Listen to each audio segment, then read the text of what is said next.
आज हमारे झारखंड प्रदेश के सभी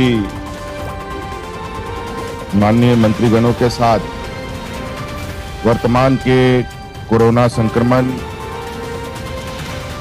वर्तमान के राज्य की परिस्थिति और इस संक्रमण में नए नए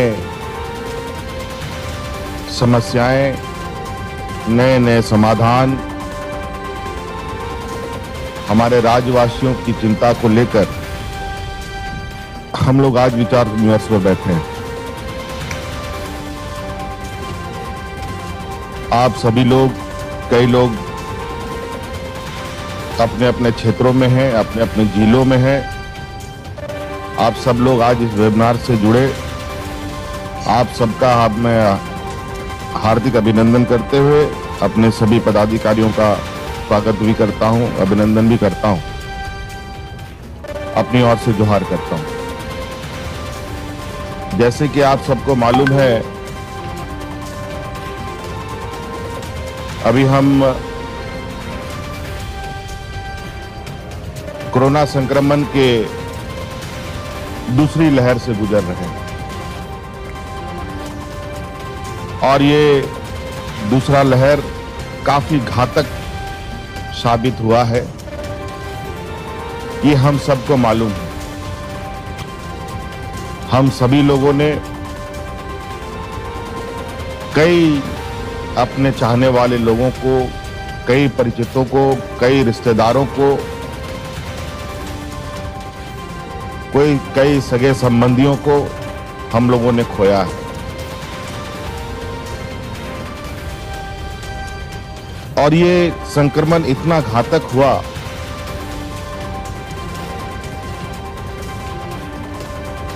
कि झारखंड जैसा पिछड़ा प्रदेश जब तक हम पहली लहर से खड़े हो पाते ठीक से, इसने हमें चोट पहुंचाना प्रारंभ कर दिया। फिर भी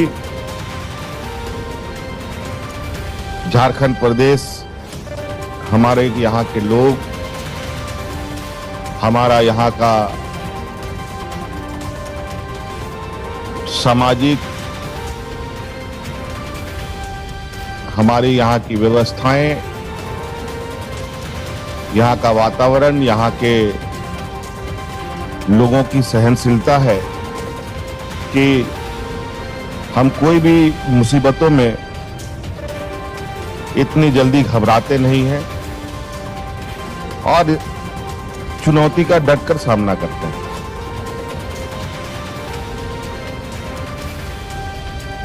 भारत सरकार को इस संक्रमण का पूर्ण आभास था, परंतु राज्यों को दिशा निर्देश देने में बहुत विलंब हुआ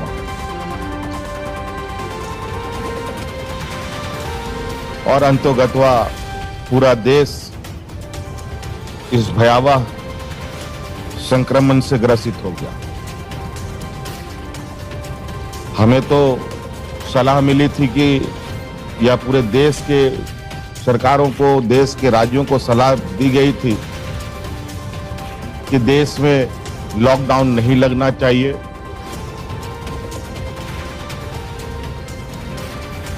लेकिन संक्रमण की बढ़ती हालात को देखकर राज्य सरकारों ने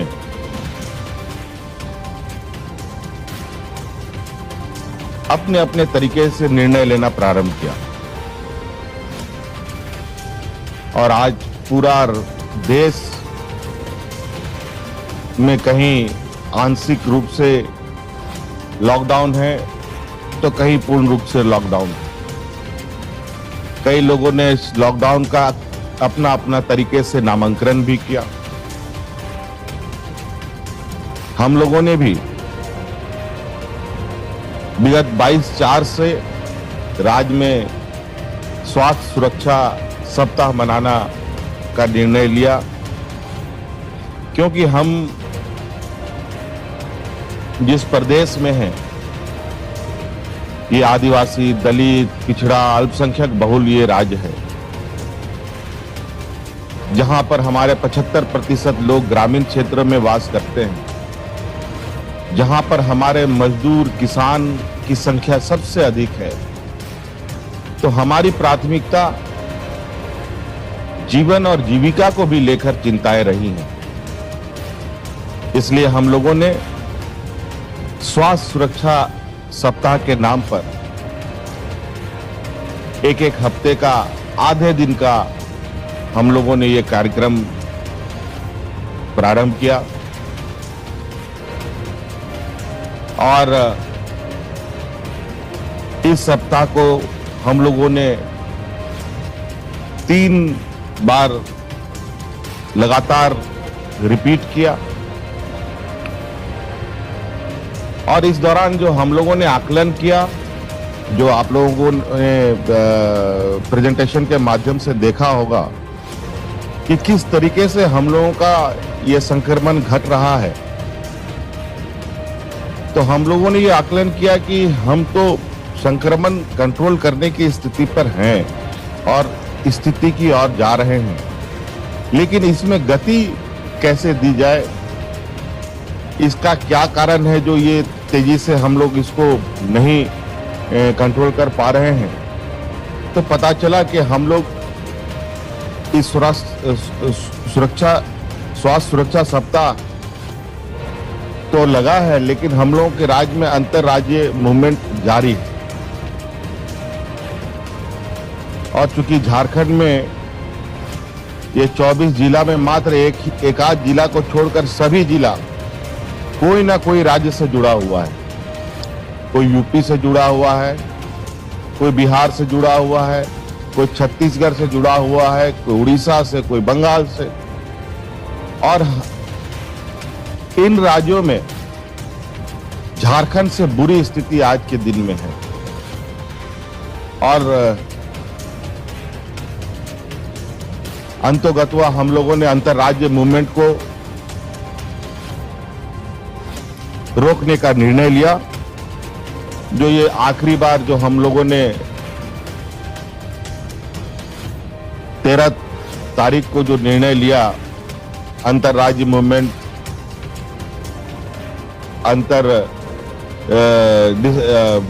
इंटर डिस्ट्रिक्ट मूवमेंट, इन सब पर एक नई गाइडलाइन जारी की, जहां थोड़ी सी सरकार अपनी एक प्रशासनिक चेहरा दिखाते हुए मानवीय चेहरा को भी साथ में लेके चला। और नतीजा ये हुआ कि ई पास होने के बावजूद लगभग 10 लाख से अधिक राज्य में ई पास जारी हुए। आप लोगों ने खुद ही इस बात को माना, एक ही घर में 3-3, 4-4 पास ई पास लोग लेके घूम रहे थे।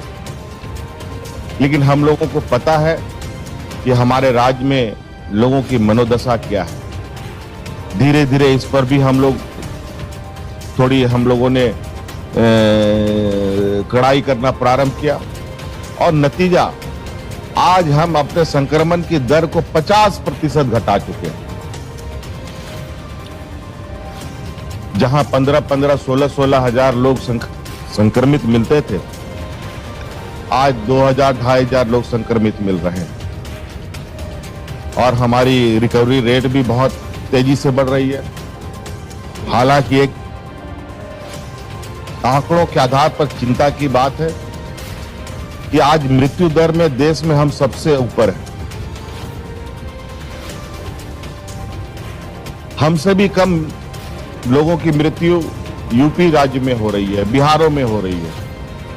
और आप इससे अंदाजा लगा सकते हैं क्या ये बात सही है। वो इसलिए ऐसा है कि कई राज्यों में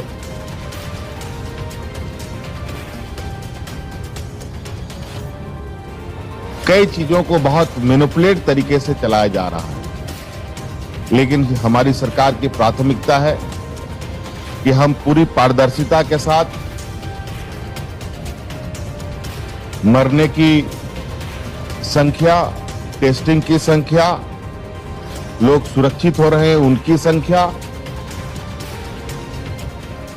राज्य की जनता को, देश की जनता को हम बताएं। और ये हमारे लिए भी सही है।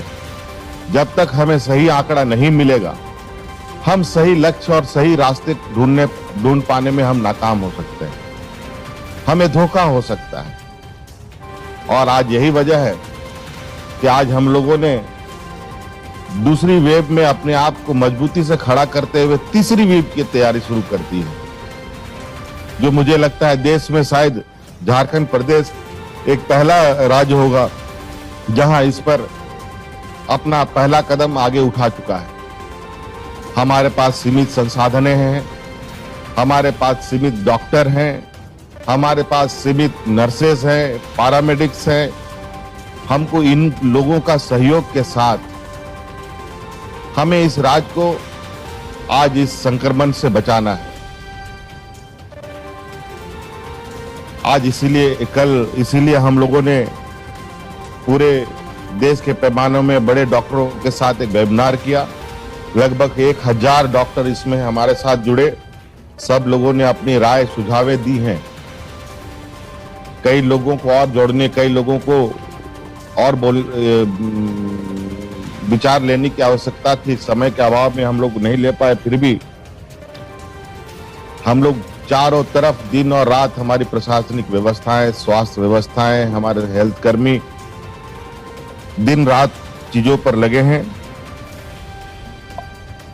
और आप सब लोगों का कुछ जो बातें आई है कि लॉकडाउन को बढ़ाए जाने पर, निश्चित रूप से आप लोगों की राय जो आप सभी लोगों ने दिया है, इस पर मौजूदा हालात को ध्यान पर रखकर निर्णय लिया जाएगा। ई पास को और बेहतर करने का कार्य आगे बढ़ चुका है। आंगनबाड़ी तक में जो हमारी किट वगैरह पहुंचाने की बात थी, वो निश्चित रूप से अभी वो अंडर प्रोसेस है। वो भी कल से पहुंचने की स्थिति पर आएंगे। हमारे रामेश्वर उरांव जी ने दुकानों को बंद होने के वजह से कफन की कमी आ रही है। बन्ना गुप्ता साहब ने भी इस बात को कहा है। मैं और हम सब मिलकर आज ये निर्णय लेते हैं कि राज्य में किसी को भी कफन खरीदने की जरूरत नहीं पड़ेगी। सभी लोगों को कफन मुफ्त दिया जाएगा, इसका निर्णय लिया जाता है। और वैक्सीन को लेकर थोड़ी चिंताएं हैं। वैक्सीन की उपलब्धता हमारे पास जो राज्य सरकार अब के कंधों पर जो भार है, वो वैक्सीन हम अब जो मंगा रहे हैं, वैक्सीन की उपलब्धता की वजह से हमारे पास मात्र 2 या 3 दिन के हमारे पास वैक्सीन की उपलब्धता है। उसके बाद हमारे पास वैक्सीन खत्म हो जाएगा। हम लोगों ने वैक्सीन का आवेदन दे रखा है और अभी वैक्सीन की उपलब्धता नहीं हो पाई है। 45 साल से ऊपर के लोगों को जो वैक्सीन भारत सरकार लगाने जा रही है, वो हमारे पास हफ्ता से 10 दिन तक का ही हमारे पास रिजर्व है। वो भी हफ्ते दिनों के बाद बंद हो जाएगा। और चूंकि वैक्सीन को लेकर पूरे देश में जो चर्चा है, वो किसी से छुपा नहीं है। किस तरीके से मिसमैनेजमेंट हो रहा है, ये भी किसी से छुपा नहीं है। इस वजह से इस विषय पर मैं बहुत ज्यादा चर्चा करने की जरूरत नहीं समझता हूं।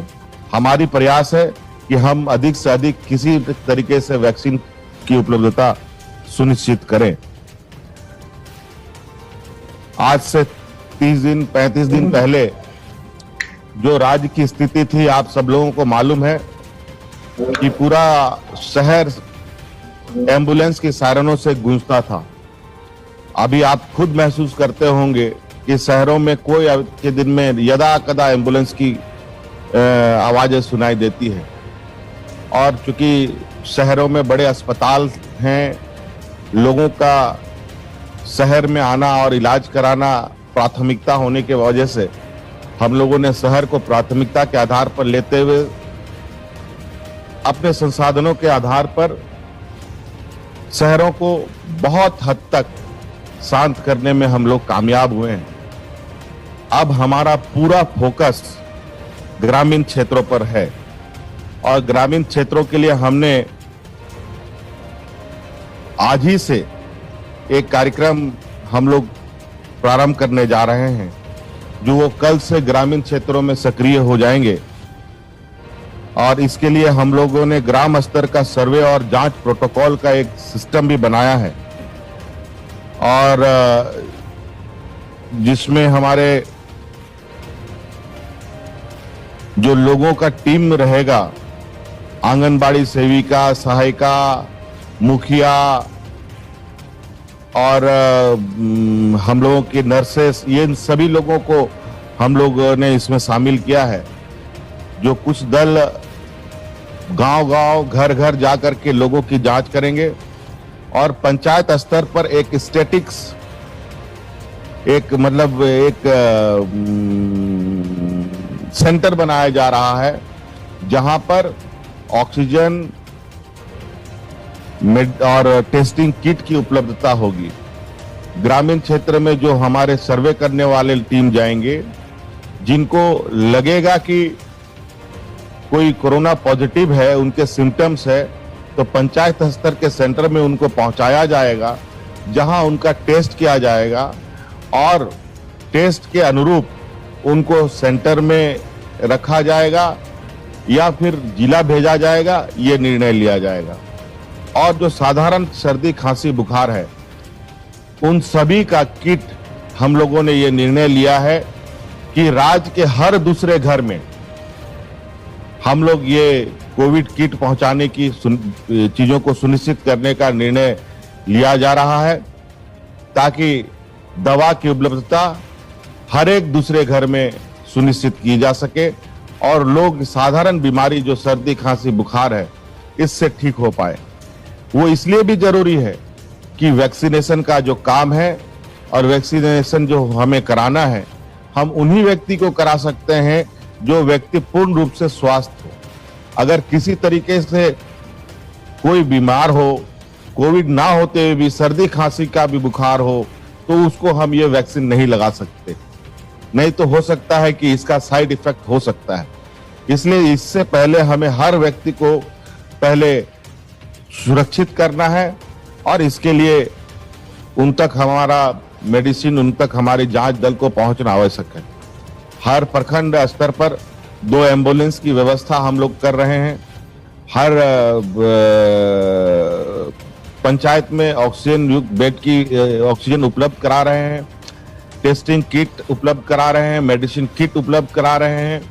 आंगनबाड़ी सेविका, सहायिका के माध्यम से हर दूसरे घर में मेडिकल किट उपलब्ध कराने का हम लोगों ने प्रोग्राम तय किया है। मुखिया इसमें शामिल होंगे हमारे जनप्रतिनिधि के रूप में, और जो हमारे पारंपरिक व्यवस्था मानकी, मुंडा, माझी, परगनेत हैं, मुखिया हैं, इनको प्राथमिकता के आधार पर वैक्सीन लगाने का भी निर्णय हम लोगों ने लिया हुआ है।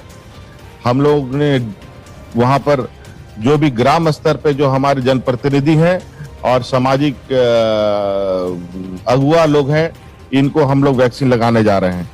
इसलिए मैं जो एक आपको स्लाइड दिखाना चाहता हूं, इसको भी आप लोग ध्यान से देखें। अपना मोबाइल से इसको फोटो भी खींच सकते हैं कि जो ग्राम स्तर पर सर्वे और जांच प्रोटोकॉल हम लोग बनाने जा रहे हैं, वो किस तरीके से काम करेगा और कैसे कैसे इसका एसओपी एक हम लोगों ने तैयार किया है।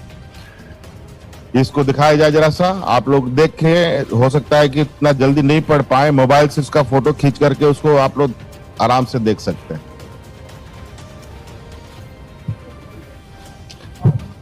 नहीं, और सभी लोगों को इसकी कॉपी भी व्हाट्सएप के माध्यम से हम लोग उपलब्ध करा देंगे। तो जूम आउट कर दो, जूम आउट। ऐसे डाइवर्ट, टिल्ट कर दो ना, टिल्ट कर दो, रोटेट कर दो, हाँ, थोड़ा जूम आउट कर दो, वो लोग तो अपना जूम कर लेगा।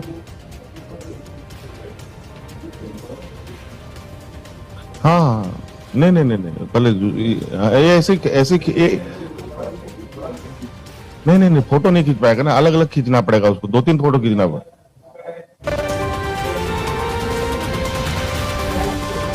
लैंडस्केप में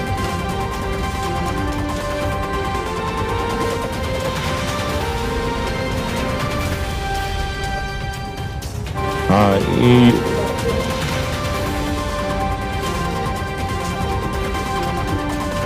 कर देना।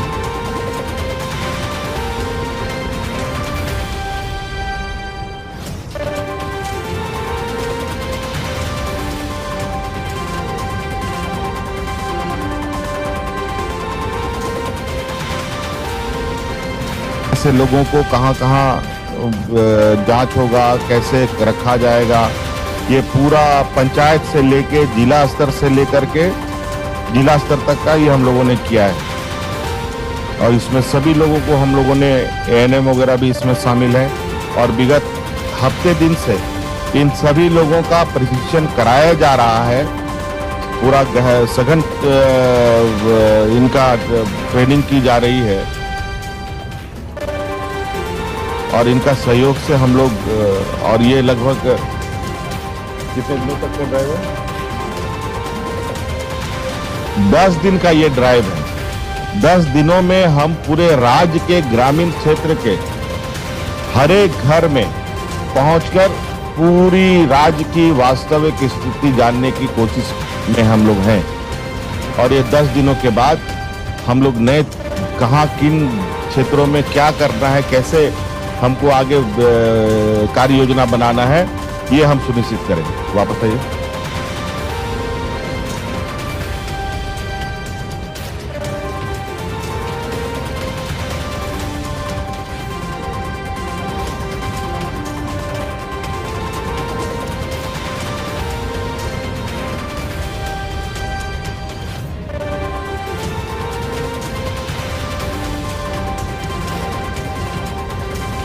कम से कम 20,000 लोग प्रतिदिन हमारे राज्य में ट्रेन के द्वारा आ रहे हैं। और मुझे लगता है कि 20,000 व्यक्ति को एक साथ ये कैटर करना एक हर दिन थोड़ा हमारी जो ताकत है उसको उसमें जाया करना सही नहीं होगा। इसलिए हम लोगों ने ग्रामीण स्तर तक में इसको ये करने का टेस्टिंग करने का ये निर्णय लिया है। और इसके अलावा हमारे राज्य में 32 को लगभग 4 करोड़ वैक्सीन की आवश्यकता है और उसके विरुद्ध में हमें लगभग 40 लाख हमें अभी तक वैक्सीन प्राप्त हुए हैं, जो निश्चित रूप से काफी हमारे लिए चिंतित विषय है। और अभी हम लोग इंपोर्ट करने का भी हम लोगों ने निर्णय लिया है वैक्सीन का, ताकि हम लोग जल्द से अपने लोगों को वैक्सीन लगा पाएं। और इसके अलावा बहुत सारी छोटी बड़ी चीजें हैं जो आपके क्षेत्र के इर्द गिर्द आप लोगों की जानकारी में आती है। और मैं समझता हूं कि बहुत सारी बातें जो हमारे कानों तक नहीं पहुंचती है, मैं आप लोगों से सभी लोगों से आग्रह करूंगा कि हम एक अभी आप लोगों को मेल आईडी अभी स्क्रीन पे डिस्प्ले होगा, इसको आप लोग जरूर नोट करें। और अपने क्षेत्र की जो विशेष समस्याएं हैं, सब जगह अलग अलग भौगोलिक स्थिति होने की वजह से कुछ समस्याएं बहुत विचित्र होती हैं और उनको ध्यान में ना रखा जाए तो हो सकता है कि आज के दिन में वो हमारे लिए बहुत मुसीबत का कारण बनेगा। इसलिए आप लोग उस मेल आईडी पर हमें तुरंत इसकी जानकारी उपलब्ध कराएं, जो तुरंत हमारे टेबल पर होगा और उस पर हम लोग आगे निर्णय लेंगे। कृपया वो मेल आईडी दिखाई जाए।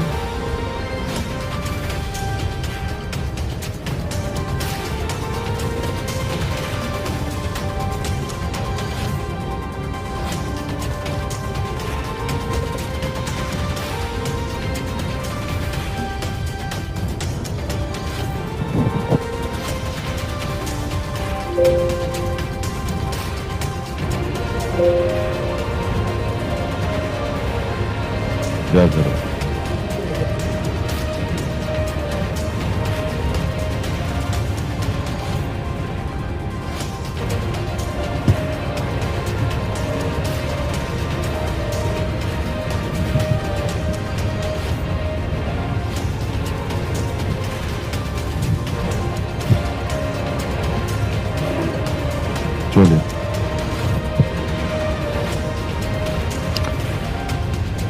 उम्मीद करते हैं कि आप लोगों ने इसको नोट कर लिया होगा।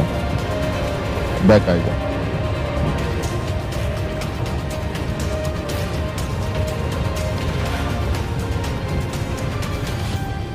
और इस संक्रमण के दौरान आप सब लोगों को भी बताना चाहेंगे कि हम लोगों ने राज्य के सभी जिला अस्पतालों को ऑक्सीजन युक्त अस्पताल बनाने का निर्णय लिया है और अनुमंडल स्तर के जो अस्पताल हैं उनको पहली प्राथमिकता के आधार पर ऑक्सीजन की उपलब्धता हम सुनिश्चित कर लेंगे, तो स्वाभाविक रूप से हम वहां पर आईसीयू बेड का भी हम उपलब्धता सुनिश्चित कर पाएंगे। और जैसे जैसे स्वास्थ्य व्यवस्था में हमारे पास मैन पावर की कमी को हम दूर करेंगे, वैसे वैसे हम अपने स्वास्थ्य सुविधाओं को भी हम अपने जिला स्तर पर उपलब्ध करा पाएंगे। हमारे इस जंग में हमारे आयुष के जो हमारे साथी हैं वो लोग भी लगे हुए हैं और वो लोग भी अपनी स्तर पर राज्यों में लोग घूम रहे हैं और दवा की उपलब्धता वो भी सुनिश्चित कर रहे हैं। तो इसलिए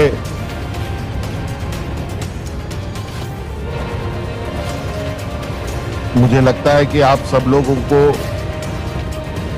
आज के दिन में जो एक बदलाव 35 दिनों में देखने को मिला है, मुझे लगता है कि मुझे भी थोड़ी सी चिंता थी कि हम लोग भी अब इतने कम हमारे सामने इतनी बड़ी जो एक मुसीबत खड़ी है, इसको हम लोग कैसे दूर करेंगे। तो इसलिए आज के 35 दिन तक के इस दौर में एक सुखद अनुभव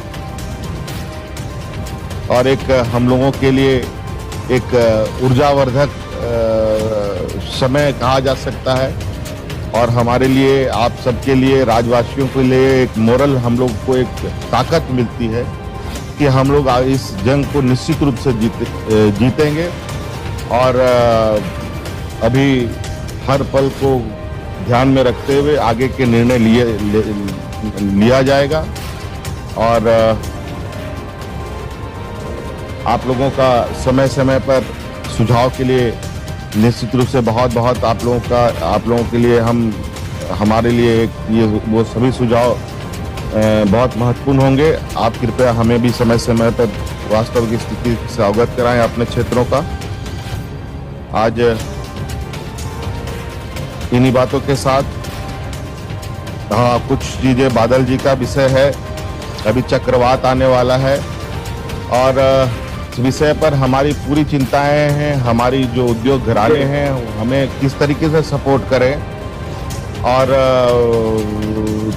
क्या हम कर सकते हैं राज्य के लिए बेहतर स्वास्थ्य। हम अभी जो हमें सीख मिली है, जो हमें इस बार जो हमें चुनौती मिली है, इस चुनौती से हमें सीख लेने की आवश्यकता है। मैं आज के दिन में टेम्पोररी व्यवस्था नहीं बल्कि एक परमानेंट व्यवस्था की सोच पर हूं, ताकि हम आज नहीं, भविष्य के आने वाली पीढ़ी और लंबे समय तक स्वास्थ्य सेवा को लेकर के झारखंड को अब किसी के सामने खड़े होने की आवश्यकता नहीं पड़े। हम इस दिशा पे काम कर रहे हैं और इसके लिए हम कई कार्य योजना पर आगे बढ़ रहे हैं कि जिसको हम लोग आने वाले समय में अपने राज्य के लोगों को स्वास्थ्य लाभ दे पाएंगे। नहीं तो यहाँ बहुत सारी बातें जर्मन हैंगर के माध्यम से कई राज्य आनंद फानन में जहां तहां कहीं 500, कहीं 200, 300, 400 बेड बना रहे हैं और मुझे लगता है कि 1 महीने 2 महीने के बाद वो कूड़े में चला जाएगा, कोई उसका उपयोगिता नहीं रहेगी। और हमारे पास बहुत सारे स्वास्थ्य विभाग के द्वारा बनाए गए अस्पतालें हैं जो चल नहीं रहे हैं, पिंग किया जा रहा है और कैसे हम इसको एक सर्किट के रूप में डेवलप करें राज्य में, हेल्थ सर्किट को, ये हमारी कार्य योजना है। और इसके लिए हम एक अलग से उस पर मेरा चिंतन मंथन हम कर रहे हैं और